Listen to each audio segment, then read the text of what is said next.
শুক্রবার থেকে চিরদিনই তুমি যে আমার ধারাবাহিকের শুটিংয়ে ফিরেছেন জিতু কমল। এখন আবার নতুন করে ছড়িয়ে পড়েছে আরও একটি খবর। ধারাবাহিকের নায়িকা দিতিপ্রিয়া রায় নাকি মহিলা কমিশনের দ্বারস্থ। খবর, তিনি লিখিতভাবে অভিযোগ জানিয়েছেন আর্টিস্ট ফোরামকেও। এই চর্চা নতুন প্রশ্নের জন্ম দিয়েছে। তাহলে কি জিতু দিতিপ্রিয়ার দ্বন্দ্ব থামেনি?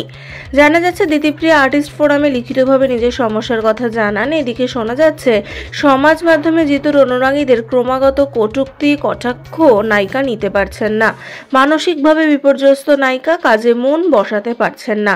এবার নাকি তিনি ধারাবাহিক ছেড়ে বেরিয়ে যেতে চাইছেন। খবর সূত্রে সেটে কোনো অশান্তি নেই, পরিবেশ শান্ত, সকলে হাসি মুখে কাজ করছেন। এও জানা গিয়েছে দ্বিতীয়বারের কোন্দলের পর প্রযোজনা সংস্থা SVF এর মিটমাট বৈঠকে দিতিপ্রিয়া জানিয়েছিল তিনি মন দিয়ে কাজ করবেন। এদিকে জি বাংলার চ্যানেল কর্তৃপক্ষ, প্রযোজক বা জিতু কোনো মন্তব্য জানাননি।